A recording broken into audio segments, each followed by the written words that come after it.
قال المؤلف رحمه الله, said the author, may Allah have mercy upon him. مسألة, case, ما ذكر في حديث فترة الوحي. What was mentioned in the hadith about the intermission of revelation? What was mentioned in the hadith about the intermission of revelation? من أن الرسول كان أراد أكثر من مرة أن يطلع على رأس جبل من جبال مكة, that the messenger wanted more than once to climb to the top of one of the mountains of Mecca, فيلقي بنفسه, and then to throw himself or to jump from there, to jump from a mountaintop. فيبدو له جبريل فيقول يا محمد أنت رسول الله حقا. But then Gabriel would appear to him and say, "O Muhammad, you are the messenger of Allah, truly." So there's a hadith. فمن زعم أنه كان أراد أن ينتحر جهلا منه بمعنى الحديث. Anyone who claims that this means that the Prophet ﷺ wanted to commit suicide because of his ignorance of the meaning of the hadith, فهذا كافر. This one would be a disbeliever. وهذا الحديث من مرسلات الزهري. This hadith is one of the disconnected reports of the follower named Az-Zuhri, follower of the companions, Az-Zuhri, the Tabi'i. Disconnected meaning this Tabi'i is attributing the hadith directly to the messenger sallallahu alayhi wasallam without mention of his intermediary. So someone's missing in the chain. وليس معناه أن الرسول كان يريد أن يقتل نفسه. This hadith does not mean that the messenger wanted to kill himself. بإلقاء نفسه من ذروة الجبل, by throwing himself from a mountain cliff. إنما مراده أن يخف عنه الوجد الذي لحقه بفتور الوحي عنه. Is rather his intent is to lighten what he's experiencing in his heart because of missing the revelation, because of the intermission of the revelation. He wasn't getting revelation for some time. إنما مراده أن يخف عنه الوجد الذي لحقه بفتور الوحي عنه تلك المدة.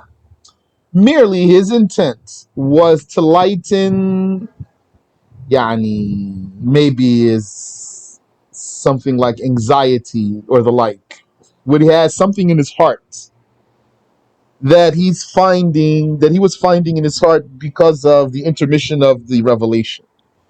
The Arabic word here is wajd. His intent was merely to lighten this intense emotion that he had because of missing the revelation for that duration. وهو يعلم أنه لا ينضر بذلك الإلقاء, while knowing that if he were to jump from a mountaintop, he wouldn't be hurt because he's a prophet who performs miracles. فمن رأى هذا الحديث في كتاب من الكتب مؤولا على هذا التأويل الفاسد المذكور آنفا.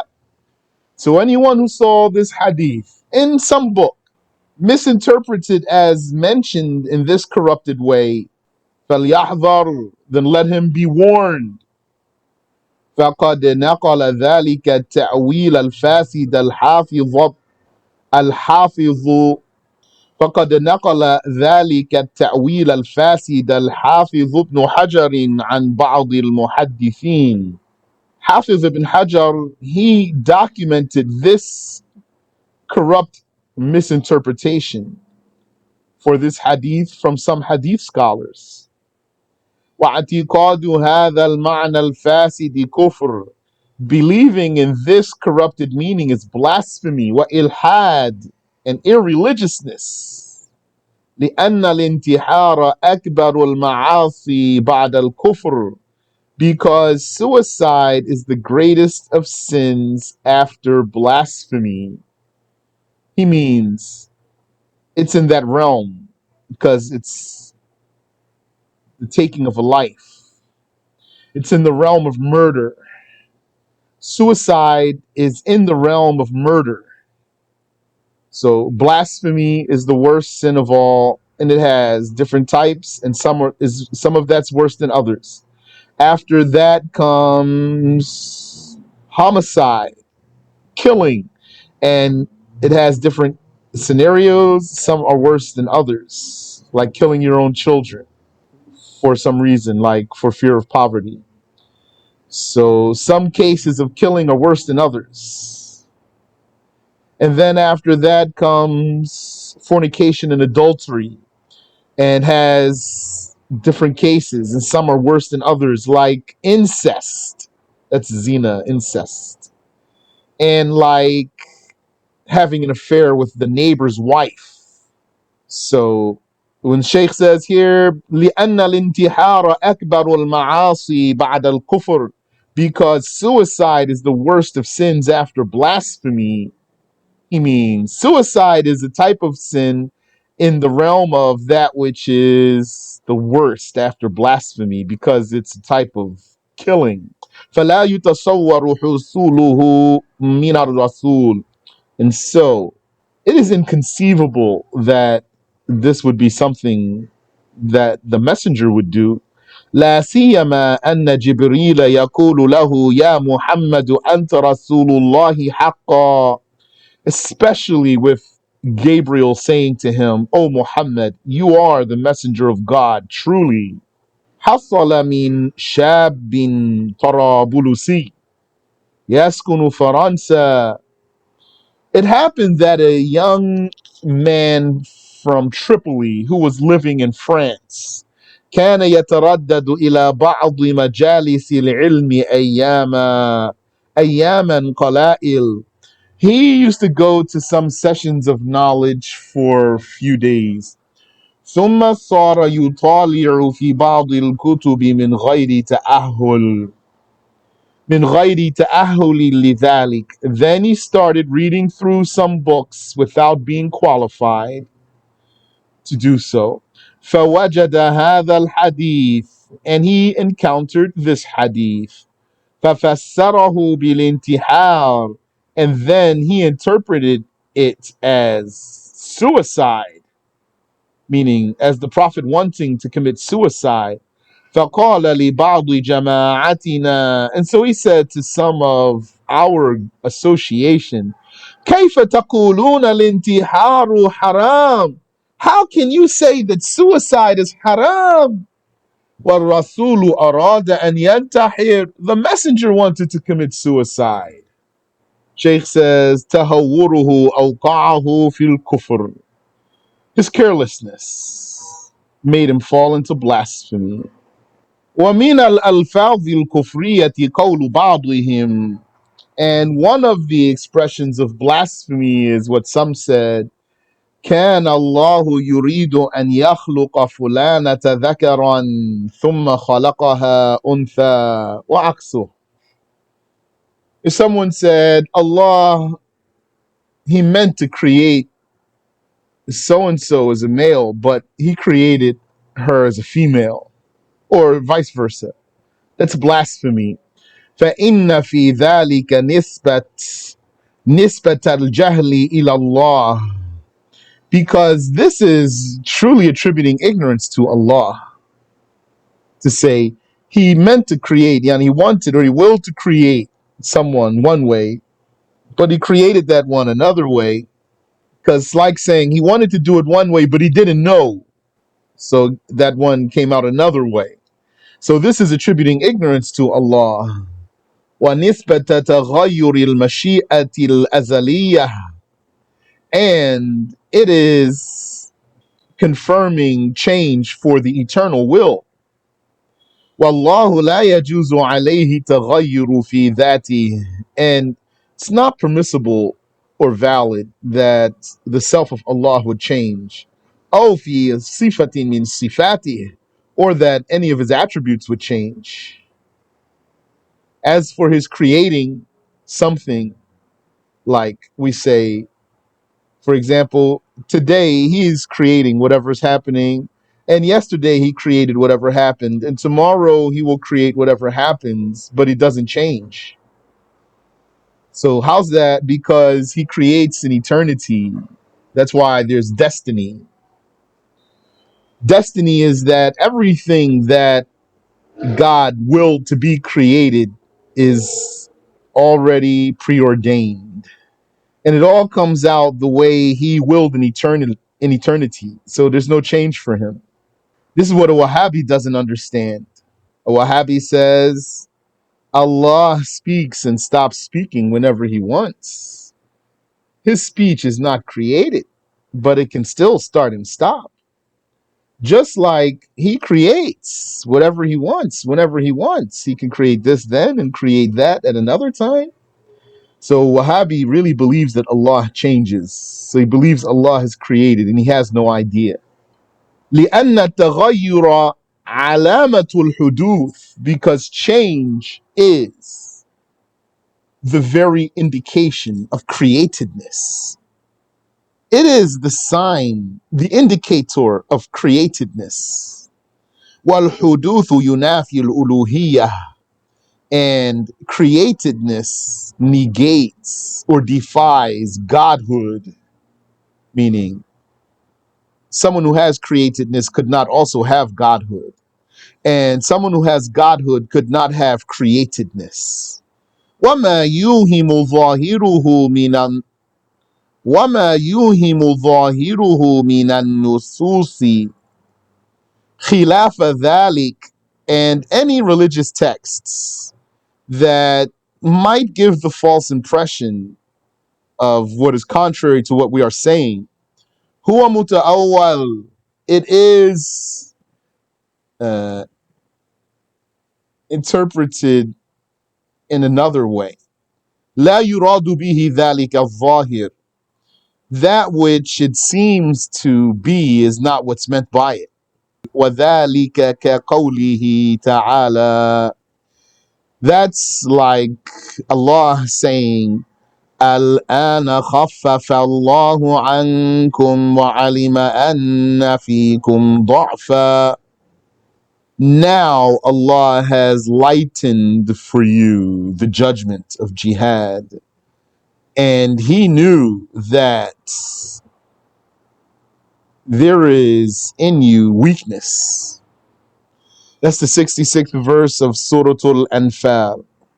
Because it used to be that the Muslims had to fight, had to stand against an enemy 10 times their number.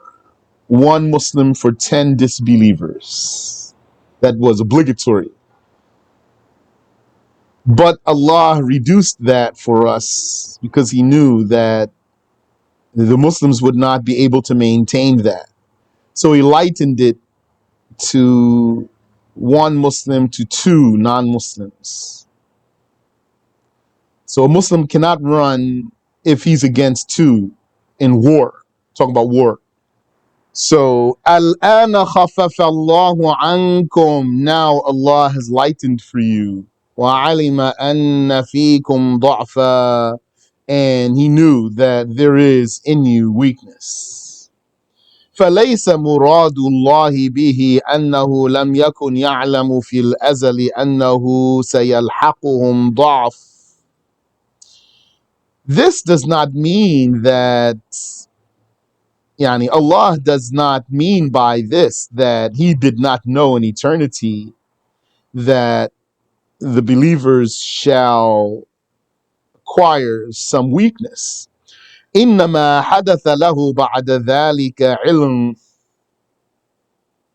إنما حدث له بعد ذلك علم ذلك, and that he knew that later, afterwards. It doesn't mean that. لأن هذا فيه نسبة الجهل إلى الله, because this would be attributing ignorance to Allah. إنما قوله وعلم أن فيكم ضعفا, merely when he said that he knew that there would be weakness in you, أي لأنه علم بعلمه الأزلي أن فيكم ضعفا, it means he knew with his eternal knowledge that there will be weakness among you. فقوله وعلم ليس مرتبطا بالآن. And so when he said that he knew, that's not linked to saying al-an, now. It doesn't mean now he knew. الذي هو الوقت الحاضر. Al-an is the present time. Now. Now is the name of the present time. The present time, it has a name. What's its name? Al-an. Now. فمعنى الآية أنه نسخ ما كان واجبا عليهم من مقاومة واحد من المسلمين عشرة من الكفار. The meaning of the verse is that it has been abrogated, يعني, is that what was obligatory on them of one Muslim being obligated to stand up to 10 disbelievers in the battlefield was abrogated. بإيجاب مقاومة واحد اثنين من الكفار. And it was replaced by the obligation of a single Muslim being obligated to stand up to 2 disbelievers. رحمة بهم للضعف الذي فيهم, out of mercy for them for the weakness that they have. وهكذا كل آية ظاهرها يوهم حدوث صفة لله تعالى. And this is how it is for any verse that apparently gives the false impression of an attribute occurring for Allah. Exalted is He. لم تكن في الأزل, يعني لم تكن في الأزل, an attribute that was not in eternity. ليس المراد بها ظاهرها. What it seems to mean is not what it means. أي ليس المعنى أن الله علم الآن فخفف عنكم لضعفكم. So it does not mean that now Allah knew and so He lightened for you because of your weakness. كما قد يتوهم متوهم من ظاهر اللفظ. Like how some delusional person might delude from what appears from the expression إنما الآن مرتبط بخفف. The word al-an, now, is truly linked to the word khaffafa. He lightened. Now he lightened. فيكون المعنى أن الله علم بعلمه الأزلي أنكم تضعفون. And so the meaning is that Allah knew with His eternal knowledge that you shall weaken. عن المثابرة, أي عن المداومة على مقاتلة الواحد عشرة من الكفار وجوبا. He knew with His eternal knowledge that you will not stay firm to an obligation of one believer standing against 10 disbelievers. فَخَفَّفَ الْآنَ ذَلِكَ. And so now He lightened that, meaning when it was revealed. At the time it was revealed, that's when it was now. فَخَفَّفَ الْآنَ ذَلِكَ. Subhanallah. فصار الواجب مقاومة الواحد الاثنين من الكفار وجوبا وفرضا. And so the obligation became that one Muslim would be obligated to resist two disbelievers. وَالْحُكْمُ إِلَى الْآنِ عَلَى هَذَا. And the judgment until now is this way. الْمُسْلِمُ يَحْرُمُ عَلَيْهِ أَنْ يَفِرَّ مِنْ اثْنَيْنِ مِنَ الْكُفَّارِ. It is forbidden for the Muslim to flee from two disbelievers. بشرط أن يكون معه من السلاح ما يقاوم به الاثنين. With the condition that he has the weaponry that enables him to fight off two. أما الثلاثة فما فوقهم. As for three or more, يجوز للمسلم أن يفر منهم. It would be permissible for the Muslim to run away from them. أما إذا لم يكن مع هذا الواحد من السلاح ما يقاوم به الاثنين من الكفرة.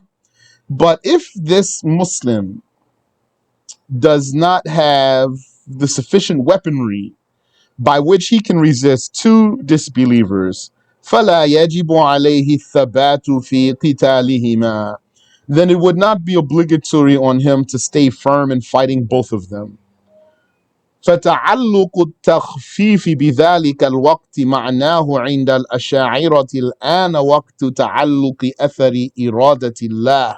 And so the lightening, what's related to the lightening or relevant to the lightening, the easier judgment that is. فتعلق التخفيف بذلك الوقت. يعني, and so for the lightening of the judgment to be linked to that time, for the lightening of the judgment to be linked to that time of when it became lighter. معناه عند الأشاعرة الآن وقت تعلق أثر إرادة الله تعالى لوجود الخفة عليكم. According to the Ash'aris, what it means is now is the time for the trace of the will of Allah to be related to the lightening upon you. Now is the time for the trace of the will of Allah to be related to the relief that has been given to you. لأن التخفيف عند الأشاعرة ليس صفة ذاتية. ليس صفة ذاتية لله. Because the lightening of the judgment, according to the Ash'aris, is not an attribute of Allah. إنما هي من متعلقات الإرادة. Rather, it's a trace of His will, that lightening. It's something created. لأن صفات المعاني الأزلية القائمة بذات الله عند الأشاعرة. Because the attributes of Allah, the eternal attributes of Allah that have a connotation, the eternal attributes of Allah that have a connotation, those that are confirmed for His self. According to the Ash'aris, هي الصفات الثمانية. They are the 8 attributes. القدرة والإرادة والسمع والبصر والكلام والعلم والحياة والبقاء. Will, hearing, sight, speech, knowledge, life, and everlastingness. وهذا ما عليه الإمام أبو الحسن الأشعري. This is what Imam Abu al-Hasan al-Ash'ari is upon. والأكثرون من الأشاعرة, and that's what most of the Ash'aris are upon. أما بعض المتأخرين من الأشاعرة, but some of the later Ash'aris فجعلوا البقاء من الصفات السلبية. They made everlastingness, they put everlastingness in the category of negating attributes. So when I said connotation, the attributes that have a connotation, that means, connotation means something that alludes to something else. Something that alludes to something else. So when you say Allah has, let's say, when you say Allah has oneness, this means to negate a partner. It's not alluding to something more than that.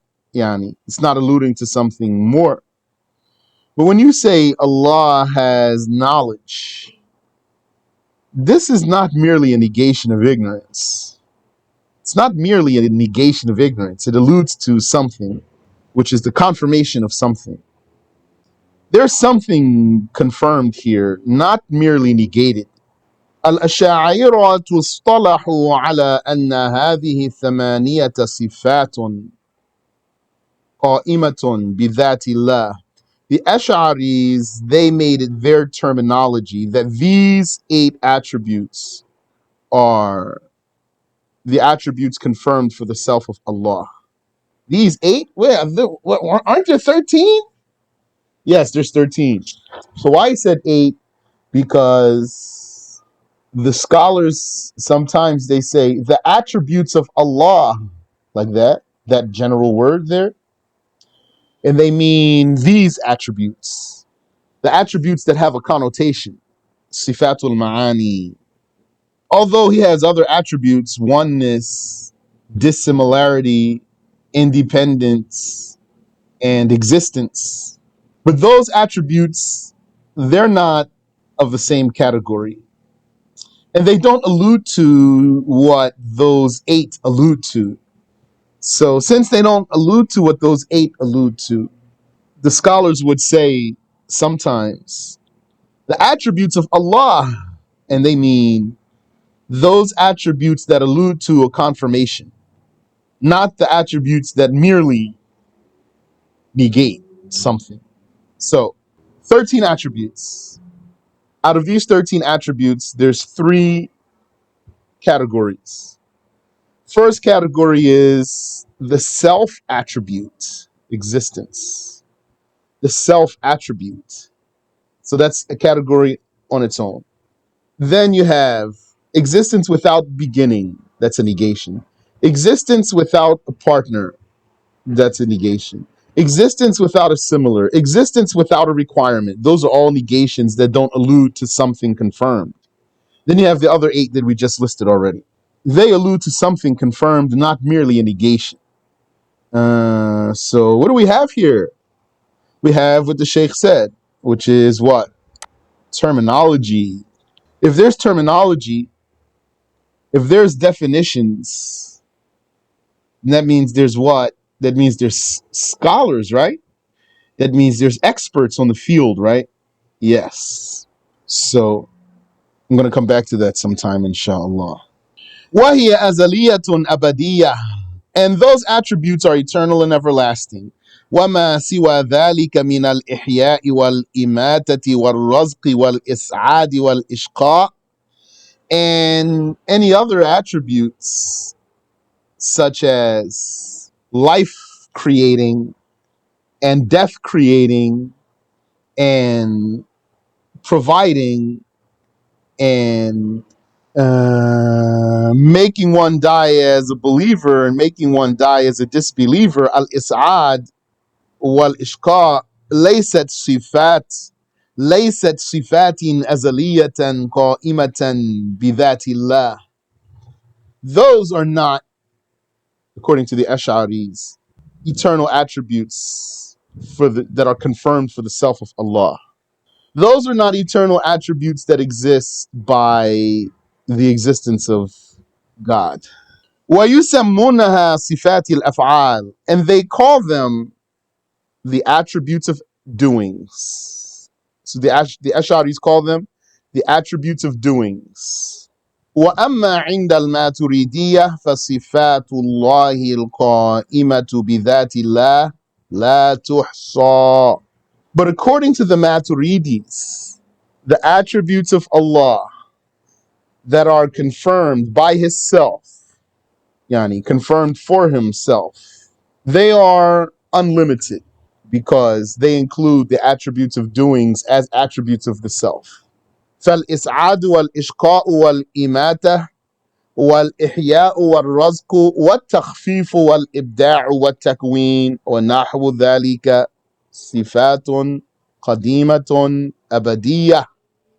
And so, according to the Maturidis, the is'ad, making someone die as a believer, and the ishqa, making someone die as a disbeliever, and the death creating and the life creating and providing, enlightening, and creating, and the likes of that, those are eternal attributes, everlasting. إنما متعلقها hadith, but what they are related to or what they pertain to is created. So the Maturidis are saying Allah is Muhyi, Al-Muhyi, life creator. That's his name, Al-Muhyi. And then, so what then validates having this name is having the attribute. So he must be attributed with Al-Ihya, life creating.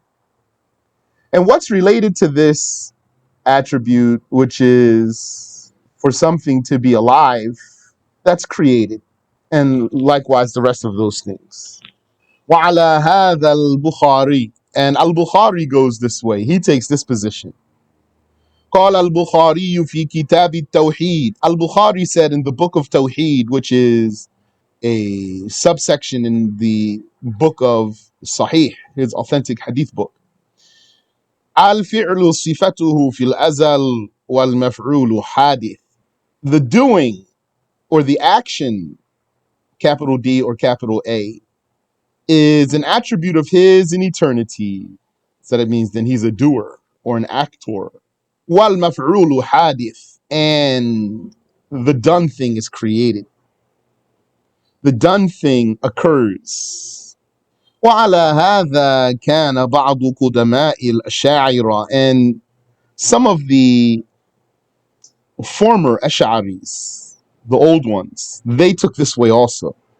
فعلى مذهب الماتريدية يقال صفات الله لا تدخل تحت حصر. So according to the school of the Maturidis, it is said that the attributes of Allah are unlimited. ومن أخذ بأي من المذهبين فهو من أهل الحق. And whoever takes either of those whoever takes either of those schools, either of those ways, then he is amongst the people of the truth. ليس على بدعة ولا ضلالة. He would not be a heretic, nor would he be misguided. قال صاحب بدء الأمال من الحنفية الماتريدية. The author of Bad'ul Amali, who's a Hanafi and a Maturidi, he said, صفات الذات والأفعال طرا قديمات مسونات الزوال. The attributes of the self and the attributes of actions. The attributes of actions or attributes of doings. All of them are beginningless and not susceptible to vanishing or annihilation. هذا التعبير بمصونات الزوال فيه بشاعة. This expression, this wording that the author used in his line of poetry, that مصونات الزوال, this expression has some ugliness in it because he's saying the attributes of the self and the attributes of the actions, all of them are beginningless and protected from annihilation. So Sheikh says this is an ugly statement here. And I did find it, yani, it's not savory. When I was translating it, there was no way I was going to translate that the way he said it. فَلَوْ قِيلَ مَحَلَّ مَصُونَاتُ الزَّوَالِ تُنَزَّهُ عَنْ زَوَالِ. So had it been said instead of this, تُنَزَّهُ عَنْ زَوَالِ, so just put some words in their place, and then you can still keep the beat and not break the beat of the poem. And it would mean they are exalted from vanishing. لكانت العبارة صحيحة سليمة. صحيحة سليمة عن البشاعة. Then the expression would be correct and clear of repugnance.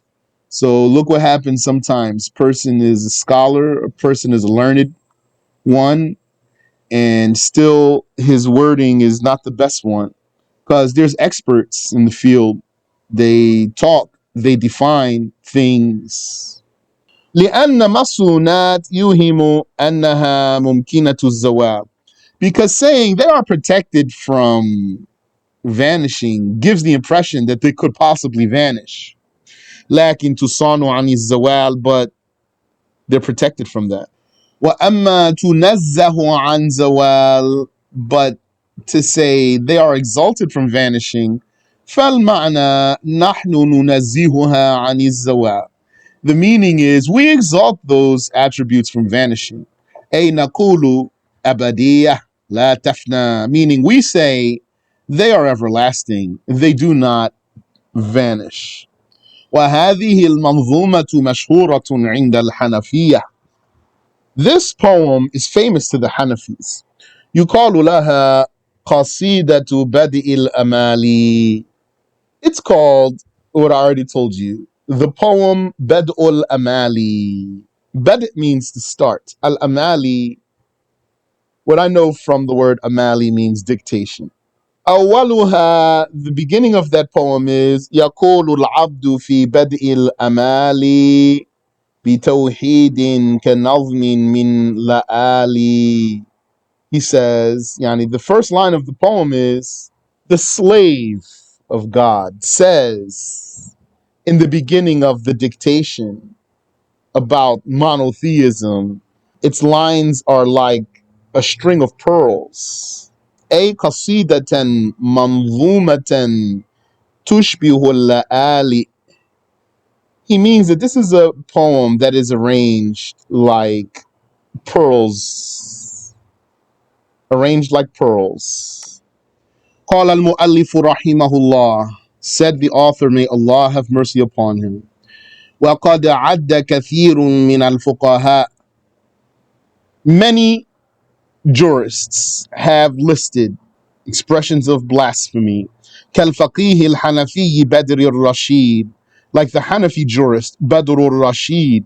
والقاضي عياض المالكي, and Judge Iyad the Maliki, رحمهم الله أشياء كثيرة.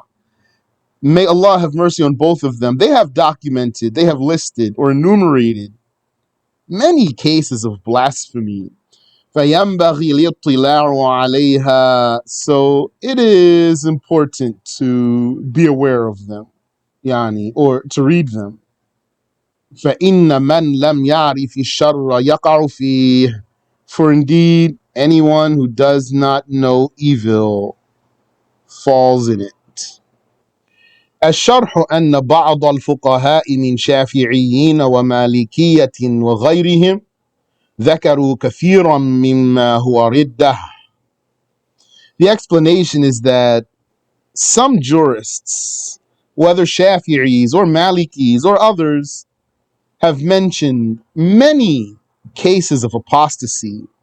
وَأَكْثَرُهُمْ تَعْدَادًا الْحَنَفِيَّةِ, the most numerous of them are Hanafis. أما بدر الرشيد فهو فقيه حنفي. Badr al-Rashid is a Hanafi jurist, من أهل القرن الثامن الهجري. He is from the people of the 8th Hijri century. ألف رسالة في ألفاظ الكفر. He authored a treatise about expressions of blasphemy. وأما القاضي عياض, and as for Judge Iyad, فهو مالكي. He's a Maliki. توفي في القرن السادس. He passed away in the 6th century. وقال الحافظ الفقيه اللغوي الحنفي محمد مرتضى الزبيدي, and the hadith headmaster and the jurist and the linguist, the Hanafi Muhammad Murtada al-Zabidi, في شرح الإحياء, he said in the explanation of إحياء علوم الدين, ما نصه, quote, وقد ألف فيها غير واحد من الأئمة من المذاهب الأربعة رسائل. More than one imam from the four schools have authored in the subject of blasphemy or apostasy. They authored treatises, وَأَكْثَرُوا فِي أَحْكَامِهَا, and they were detailed about its judgments. انتهى. End quote. كل من المذاهب الأربعة ألف بعض فقهائه رسائل في بيان الكفريات. Each one of the four schools had jurists who authored treatises for clarifying blasphemies. لأنه كان ظهر في عصورهم كلمات بين الناس هي كفر. Because at their times, the times of those authors, blasphemous words appeared. فأرادوا إنقاذ الناس من خطرها. They wanted to save the people from the danger of those expressions. فألفوا تلك الرسائل, and so they authored those treatises. وهذا من أفضل الأعمال, and this is amongst the best of deeds. لأن في ذلك إنقاذا لمن حصلت منه تلك الكلمة من الكفر إلى الإيمان, because it has rescue for anyone from whom these words have occurred, rescue from blasphemy to faith. Yani he can get out of blasphemy because he will learn. وتحذيرا لمن لم يقع فيها حتى لا يقع فيها, and it has warning for anyone who did not fall into blasphemy. Such documentations about rules of blasphemy has warning for anyone who did not fall into blasphemy so that he doesn't fall into it. I don't have the harakat, if that's al-Ardabili. Looks like Ardabili, but I don't know.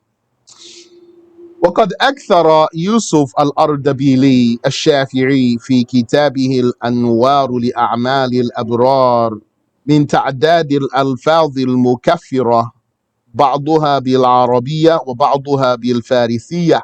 And Yusuf al-Ardabili, the Shafi'i, in his book Al-Anwar li-A'mal al-Abrar, he documented numerous blasphemous expressions, some in Arabic and some in Persian. لأن كثيرا من الشافعية فارسيون, because many Shafi'is are Persians. Yes, Yani, the Muslim scholars, the vast majority of their books are Arabic, of course, but the Muslim scholars have books in Persian, even tafsir books, and they have books in Turkish language. That fact inspired me to do a lot of stuff in English. Of course, there's already stuff in English, but maybe someone would say, it's not Arabic. So, but scholars, they did write books in other languages besides Arabic. So I was inspired by that to like do some books that are not just merely simple booklets for any newcomer to read easy. La, yani, we could up the ante. Yani, we can get some high quality books here. The scholars, they did used to author books in other than Arabic. وقد جاء في الحديث الذي رواه ابن حبان لو كان العلم معلقا بالثريا لناله رجال من فارس. Ibn Hibban, he narrated the hadith, had the knowledge been hung in the stars, it would have been reached by men of Persia. فأكثر الفقهاء والمحدثين ممن سوى العرب هم من فارس. Most of the jurists and hadith scholars who are not Arabs are Persians. وظهر فيهم في الماضي شموس علم وبذور. And there have appeared amongst them in the past some Suns, S-U-N-S, sons of knowledge, and full moons. So that's metaphor. Sheikh saying those scholars were like brilliant suns, and they were like luminous full moons, not Arabs. Wallahu a'lam.